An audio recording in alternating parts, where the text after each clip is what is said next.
describe culture. Yeah, Manish, please. Culture is the religious practice which is performed by a tribe or community. Correct. Thanks. Anyone else? So yeah, Monish, you are absolutely correct. Culture. Culture is a term that encompasses the shared values, beliefs, customs, behaviors, artifacts, and the practices which is followed by a group of people. It is a sum of total ways of living, built up and transmitted from one generation to another. So yeah, we have already gone through many culture and heritage slides, and many people have already talked about it. So yeah, it is something which is passed down from one generation to other, and which is believed. So yeah, in our family, suppose we follow something else. Our neighbor, right, practices something else in a different way. But together we stand as Indians. So it consists of values and beliefs, norms and customs, symbols and languages, arts and expression, cultural identity, cultural practices and rituals, etc. So yeah, values. Values is something which represents the ideals and principles. Norms, it defines what is inappropriate and appropriate in a society. So yeah, our parents keep telling what is good and what is bad, which is appropriate and which is inappropriate. So yeah, those are the beliefs, those are the values which comes from one generation to other. So this word generation would be repeated many number of times because it is passed through many generations. So we have symbols and languages. Symbols like the Indian anthem and the national flag, and we also have many other like national animal of India, which is tiger, and the national bird, which is peacock. So our language. India is the only country in which language is so diverse that there are more than 2,000 recognized languages, but only 21 languages which are defined. So let's go to the next slide, which tells us what does it consist. So can anyone just tell me one of the points of what the Indian culture consists of? Aisha. Festivals. Yeah, correct. I don't have one. Clothes and food. Correct. Clothes, festivals, and food. Yeah, correct. Just yes, you all are correct. Yeah. You all are correct. So yeah, the first one is religious diversity. As we all know, India is a place where everyone are welcome. There's no one we say no. So India is the only place we find the most religious diversity in the whole place, in the whole world also you can say that, because Indian diversity is something which consists of Hinduism, Islam, Christianity, Jainism, Buddhism, and Sikhism, etc., which probably you can't find many religions followed in one country other than India. That's the reason India stands out in terms of culture and heritage. Yeah, we also have these 3 points which I'm going to say: festivals, traditional clothing, and cuisines. These 3 are something which are interrelated to everyone's life, and all the 3 things are interrelated because we have festivals which brings us joys, feasting, fasting, everything which we can ever imagine of. So in Holi we play with colors, have fun. Diwali we light candles, we light crackers with our family members, and we also celebrate by eating with our family and fasting and feasting. And we have traditional clothing. This is something which comes with festivals. Nowadays it's kind of wearing off. So yeah, at least nowadays in festivals we wear our traditional clothes, and we all have different traditional clothes per state, and we also have the cuisine. It is something I can never talk about it. It is so good. Everyone loves Indian food over here. Yes or no? Yes. Yeah. So obviously cuisine, and we also have different varieties of sweets made on different festivals on our occasions, and we also have classical arts. These can be of 2 types. One is the dance forms, and one is something which is art. Art in the sense the expression, dance, music, etc. So yeah, classical arts. Over here you can see that it's made up of like stones. This painting is made up of natural colors, which again comes from olden generations. And now we have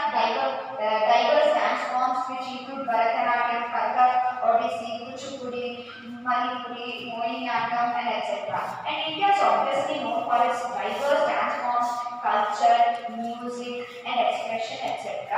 So now I would like to show something which I have bought from Odisha in a small village. So this is actually made from natural stones, and this was made in front of us. It took 2 hours. We were sitting there. Though. Yeah, he literally made everything from scratch. He showed us the stones. He made the paint in front of us, and he even painted it. The outline was done, but he just painted it.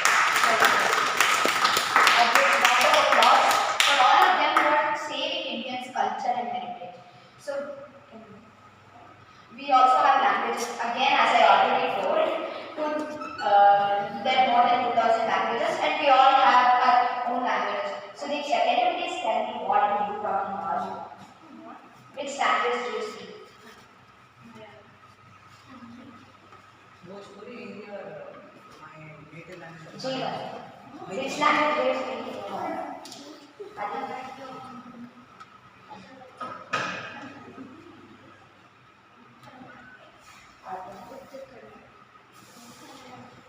Gujarati and Kannada.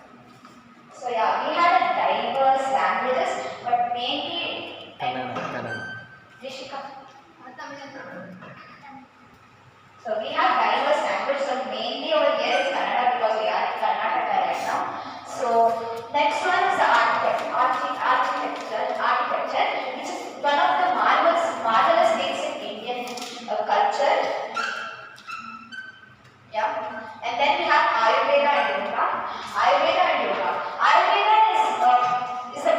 is its birthplace in India and is passed on from a long time ago by our sages. You told, you asked us which language we speak, but you didn't tell yourself which language you speak. I speak Tudu. Yeah, I know it, but people didn't. I speak Tudu at my home. It's a Manguru language. Ayurveda and Yoga. So Ayurveda, an ancient system of medicine, and is concerned with a holistic well-being. And Yoga, and it's an ancient stuff or ancient practices which is followed from very long time, and it has gained global popularity right now, right? So we have seen our Prime Minister doing yoga poses, going UK, London, America, and promoting yoga and showing what India is rich in. So the next one is social structure. It might just be a controversial matter, but social structure is something that is included in culture and is passed down from in those days they were practicing it. Right now it is banned to practice those kind of beliefs, but still. And last one is cinemas. Cinemas is something which you guys will think, how can cinema come in culture? So culture is not only the ancient, it doesn't only represent the ancient India, it also represents the medieval India and the modern India. So we have to respect everything. And nowadays cinema, it has come inside India's culture and made a very big way for itself. So here are some pictures representing the Indian culture. Here at the top right we have yoga and Ayurveda pictures, and at the top left we also have the different types of clothing, and it varies from one region to another depending on the weather. So yeah, in cold climates they wear thick clothes, whereas in Tamil Nadu or somewhere they wear cotton clothes, etc. Here we can see a number of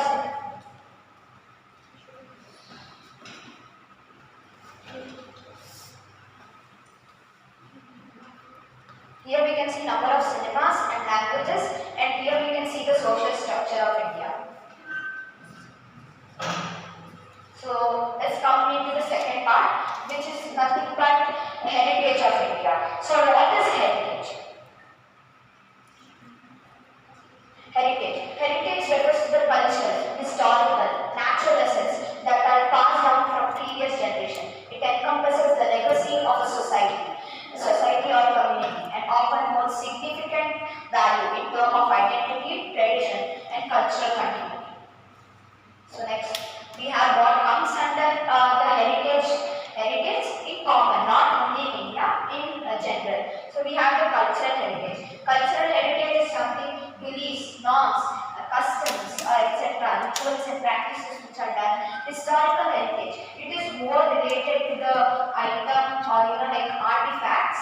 Artifacts is because which is done in those days, like the ruins, the ancient ruins, or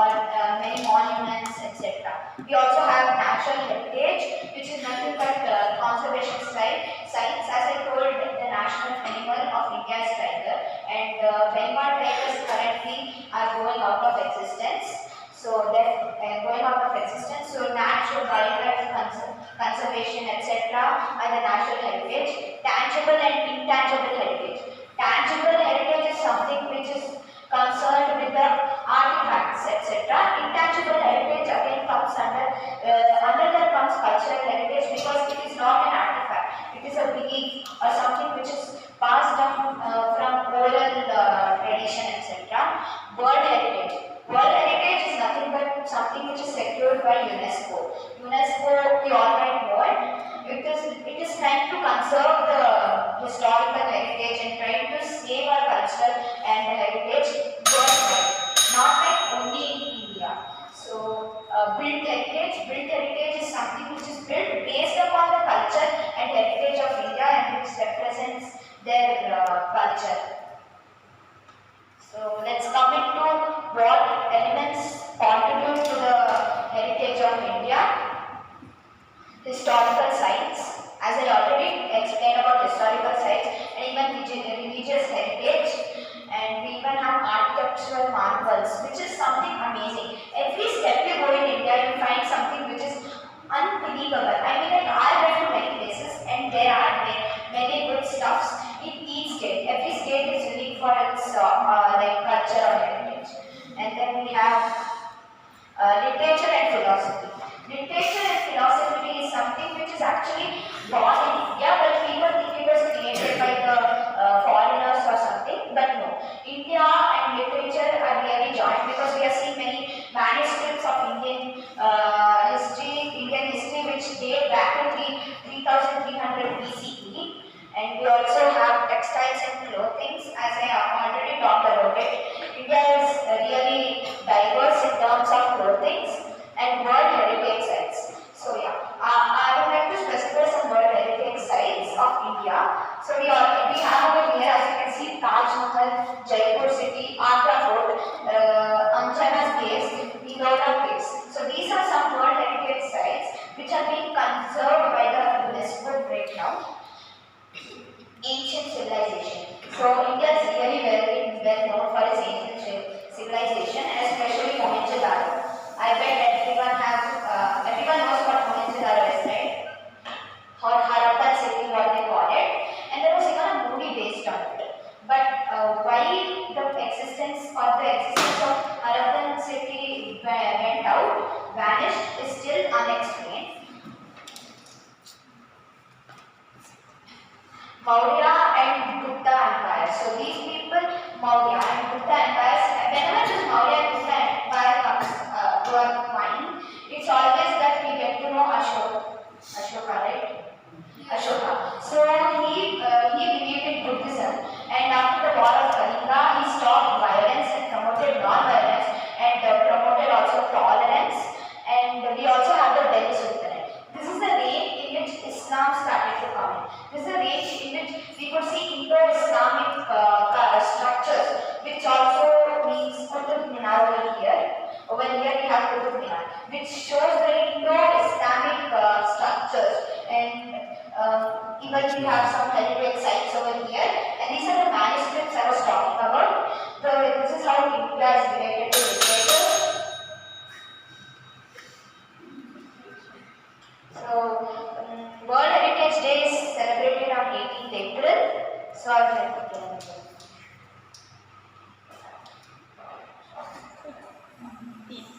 It is a legacy that we have received from previous generations. It's a collection of sites and objects and traditions that bring together the art and history. It is a legacy that we have received from. So these are some things which I would like to culture. Culture, a word that describes India. India, a place full of diversity, a place people can't even imagine. This is land of divine, filled with rich traditional and cultural and historical significance, embodied by the rich culture of India that just blows your mind out. So yeah, a place where the food, the clothes, the tradition, everything keeps changing every mile.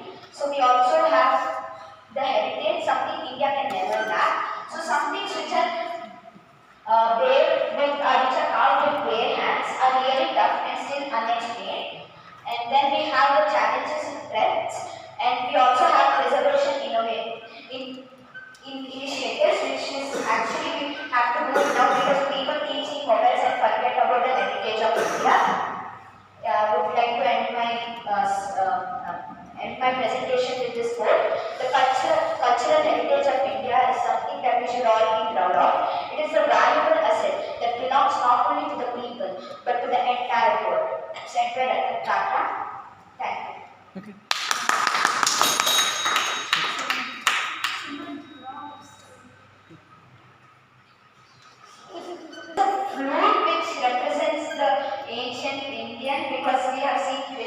master representing this. And we also have a miniature temple over here of Puri Jagannath, and that's it. Okay, fine. Thank you. Stop the watch. Okay, thank you. Please clap.